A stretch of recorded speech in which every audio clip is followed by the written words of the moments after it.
I was very proud of our football team and the way that they competed, the way they continued to battle to the end of that game. I think obviously Ohio State is a great opponent, a team that's got a chance to do some great things throughout the year, just the way I feel about our football team. I think we have a chance to be an outstanding football team. This one game is not going to define us, obviously. I thought defensively we played lights out, probably the best that I've seen us play defensively, since I've been here. So offensively, you can't turn the ball over as many times as we did and expect to win games, especially big games against the type of opponent we were playing. So we've got work to do, obviously, still on both sides of the ball in special teams, but I think we are pushing towards the right goal.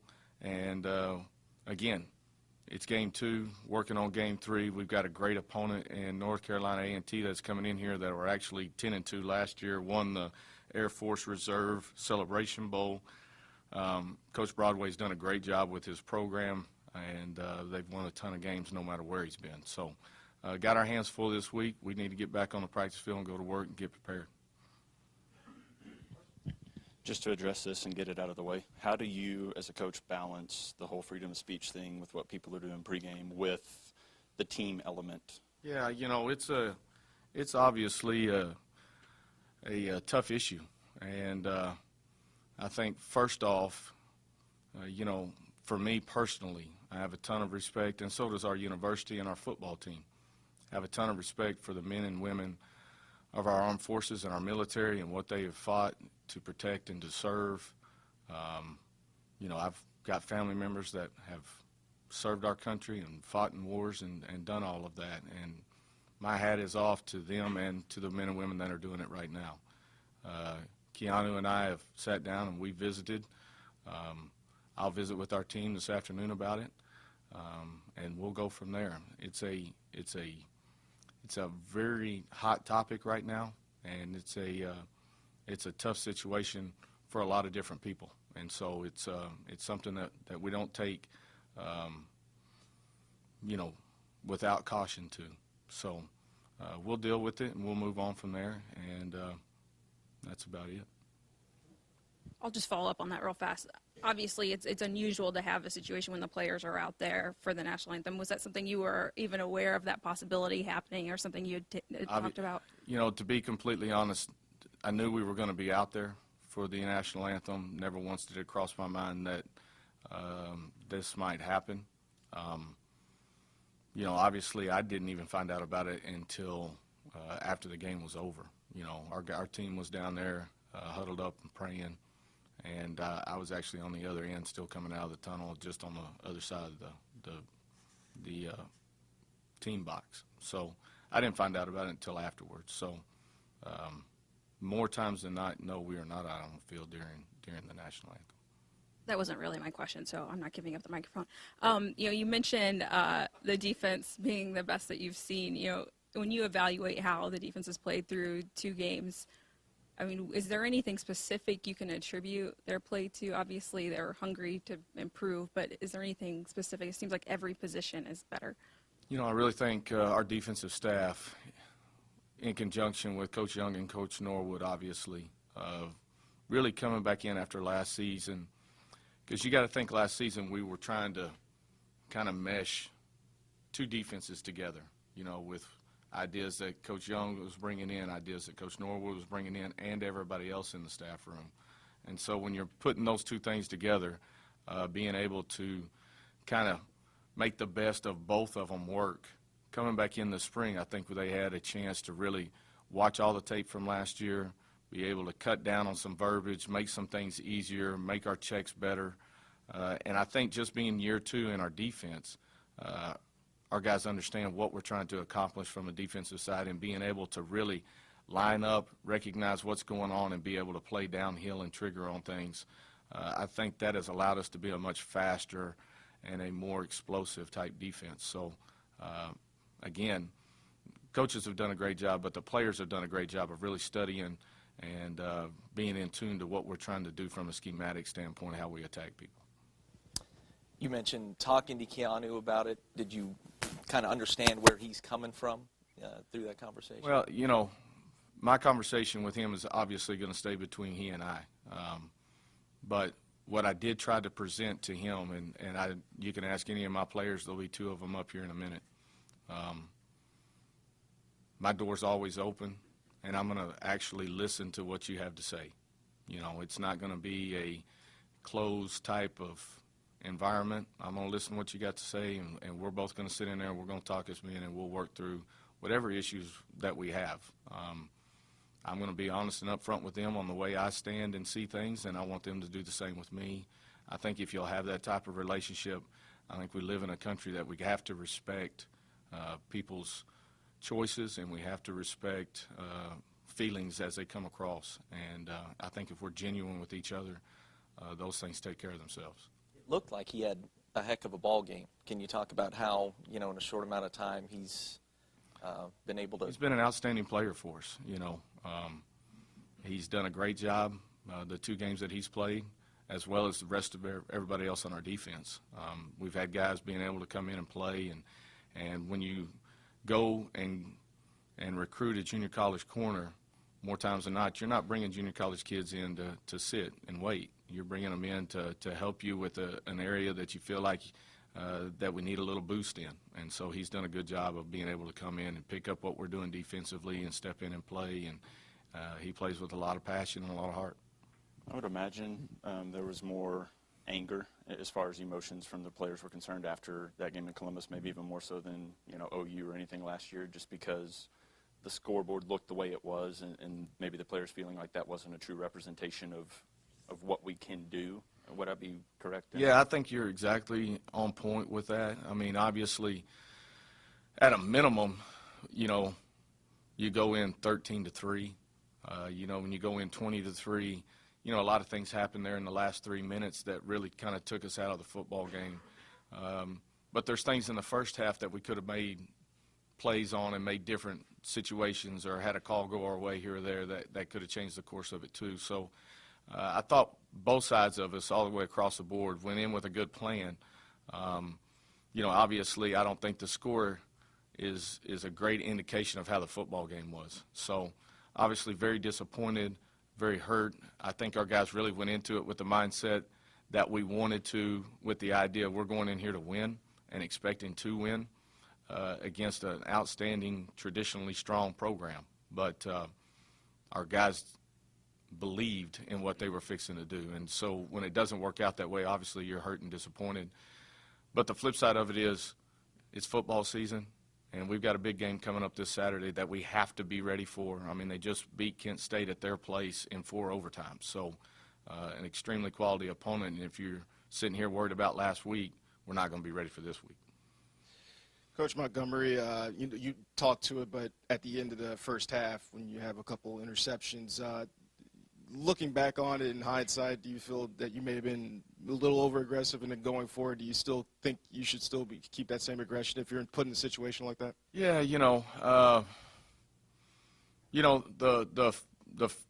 very first pick, actually the second pick, that was just a play where we didn't execute. We didn't have our eyes in the right spot. And, what we had called I still think was a good call. Again, I think, Hooker, number 24, made an outstanding play on that ball. As a quarterback, being in those situations, and you can see it last night, and you can see it every Sunday. The safety coming from the backside hash, and as flat and fast as he was coming, you're never going to see him in your line of sight. But if we stay locked into what we need to, we're just fine, and we probably pick up 8 to 10 yards. The last one was really just a miscommunication between what was going on. In retrospect, obviously in hindsight looking at it, I wish I'd have just ran the football, be done with it, and go in at halftime. So, at that point in there, we got the ball back with, I think, a minute left. Our mindset has always been, and my mindset has always been, we got a minute. We've scored in less than that. We've done it in the past. We can do it here. But taking in all the factors and having the ability to look back on it now, obviously I would have probably changed what I had done and called and worked on. Obviously you'd like to get back on track offensively this week, but what have you seen from North Carolina A&T's defense. It seems to be statistically really good. It really is. I mean, they do a great job of stopping the run. They keep the box pretty heavy in a variety of different ways. Obviously, their first ball game, they blew out St. Augustine, I think 66-0 or something like that. I don't remember the exact score. And then last week, Kent State, who has got some talented players, really kept them in check throughout the game. So we've got to do a good job of being who we are and executing at a level that we need to execute. We're still going to run the football, but we've got to do a better job as far as our eye discipline and what we're reading. We've got to do a better job of running routes, and we've got to do a better job of catching the football. There's a lot of things that we can get better at offensively, but the latter of those two, or the latter three things there, are things that we've got to really work on this week and get back to what we're doing. Everybody wants to point to Dane's interceptions or this and that, but there's a lot of plays in that game that could have changed the course of the game in a hurry. So he threw some good balls that should have been caught. We ran some routes that we should have hit. We ran some routes that were not where they needed to be. So there's a lot of things that we got to continue to keep going, but this, again, is not going to be the game that defines us for our season.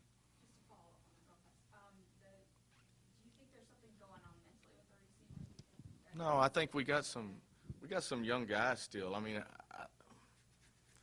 there's a perception that we all these receivers have got a ton of experience, and they really don't. Josh has got a lot of experience.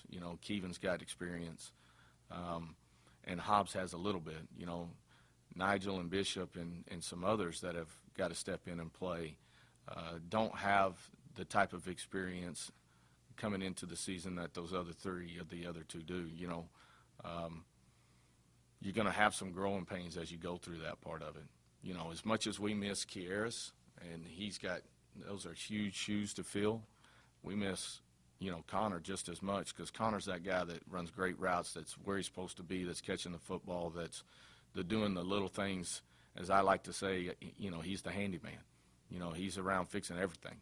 And so you got to have that guy that's going to do that part of it too. And so our guys are unselfish about what's going on. They're not sitting here saying, I want the ball more, or this or that. We just got to do a better job of executing. Coach, what were the positives, I guess, that you took away most from the game, especially the first quarter? Well, obviously you got to start defensively. I thought we played outstanding. Like I said, that's the best I've seen us play defensively since I've been here, and against a really, really good football team that's explosive. Thought we did a great job of stopping the run, keeping JT contained as well as you can keep him contained, and putting pressure on the quarterback and not letting him feel comfortable in the pocket to be able to sit back there all day and pick you apart. So I thought we did great there.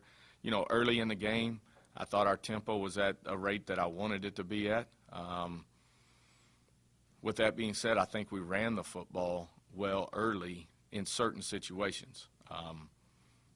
We had a couple of good schemes. I thought we did a good job from that standpoint in the run game and in some of our third and long situations that we got in. The thing that we've got to continue to do a better job is, especially in the second half with weather conditions and all the things that were going on, we've got to do a better job of being more consistent on first down, because we got in way too many third down and long situations. It definitely seemed like a defense where everybody had an understanding of what they needed to do and guys were just doing their job.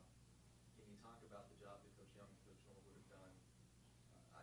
It did not look like what we saw last year, or even kind of the 2 years before that. How they've gotten this defense to take a quantum leap with regard to understanding. Yeah, I think it was guys just did an outstanding work during spring. I think our coaching staff, Coach Young, Coach Norwood leading that group, but our staff in general has done a good job of getting guys coached up and understanding what we're trying to accomplish, and guys playing with the sense of, I do my job, I'm trusting him to do his job. When we do that, we as a unit play really well. You're not trying to do too much. You're staying within what you've got to do and your responsibility, and when you do that and trigger and play fast, good things happen. I think some of the personnel moves that we've made, especially up front, I think, really Jerry Hayden has done a great job interiorly for our defense, stopping the run and providing pass rush and push. Jeremy Smith moving over to the strong side, I think that's really helped him. He had a big sack last week and was a step away from having a couple more. And then, Brubaker he and Jeremy were kind of switching in and out the first week. We moved Brubaker over to the Leo last week, and I thought he played outstanding over there. I mean, just has done a great job he's lost a little weight. He's been good in the weight room. His quickness is there. He's a very intelligent football player. And so those 4 guys playing well up front has allowed our linebackers to really be able to key and trigger and play at the rate they need to play at. So, obviously I'm extremely pleased with where they're at, but knowing that we can still get better, I don't know if you're a fan of the term trap game or not, but where this falls on the schedule, and taking nothing away from A&T, but after Ohio State, before you hit the road for Fresno State, would this qualify in your mind as that term? I'm not going to use that term because of the quality of opponent that's coming in here. I mean, they were 10-2 last year, and playing in a bowl game and won it. And so they're a very, very good football team. Anytime you have a loss, the best thing you can do is get back on the practice field and go back to work and put that one away, learn from it, move on, and be prepared for next week. And, our motto around here has always been, after that play, we're moving on to the next play, the next quarter, the next game. We've got to continue to keep striving forward and pushing together. And then real quick, you mentioned the weather delay. How did you – I mean, it's the first time you've had a 60-minute weather delay as a head coach. How did you – Yeah, I thought our football team handled it well. Obviously we've been in delayed situations before. We've actually had to deal with it during fall camp. So our guys were accustomed to it. We went in, explained to them exactly what's going on. I'll let you know as soon as I know something. When they start adding more time, you just go back in, you talk about it. But the biggest thing for us, being on the road, you're drenched. So whatever little bit of clothing that you can change, whether it's socks or whatever, trying to get those things changed out, get down, rest, get you something to eat, because you don't know how long this is going to last. You got to think, we're having our pregame meal 3 hours or something prior to the game. So you got to get some fuel back in them, and then when you go back out, get them back focused in on what we got to do. And it gives us time at the halftime to be able to make some adjustments, talk through some things, and make sure that we're still on page. You won't see athletes like Ohio State's got the rest of the year, so the challenge will be different. But what do you hope your offense maybe takes from Saturday and learns from? What kind of lessons do you think can be learned? 2 things on that question. I don't know that I completely agree with not seeing those type of athletes, because I think there's some really, really good athletes in our conference. I mean, you look at Houston beating OU, just 2 weeks ago, they got athletes. You look at East Carolina last week, upsetting North Carolina State. Our conference has got athletes, in my opinion, top to bottom, and I think the coaching in our league is really, really strong. With that being said, what we have to take from it offensively is we got to be us. We got to execute at a high rate. We've got to be able to make plays when our name's called, and we got to continue to keep pushing the envelope on the things that we're doing and keep progressing each and every week. You can't go into a game expecting something to happen. You've got to go in and make something happen, and that's what we've got to do a better job of. Coach, a couple things kind of not to you related, but now that you faced Ohio State, you faced Oklahoma last season, they play next week, just kind of your general thoughts on that. And also, did you ever see a thing like the Central Michigan Oklahoma State ending, and just your thought on what you would do as a coach if you were in that situation? Yeah, I kind of briefly saw it, by the time we got back, it was still pretty late. But briefly saw a little bit of what happened there. I mean, I've never seen that kind of a crazy ending. I mean, even the situation that we had where we're 4th and goal, and I'm telling him to huddle up, and he thinks I'm calling timeout, and then all of a sudden we go to a media timeout, and then I still get charged for a timeout when he says it's his fault and he screwed up. I hadn't had that happen either. So things like that occur during games.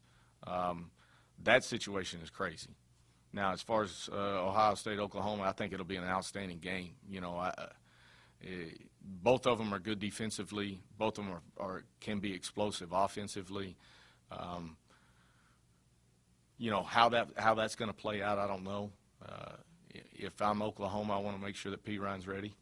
He needs to be ready.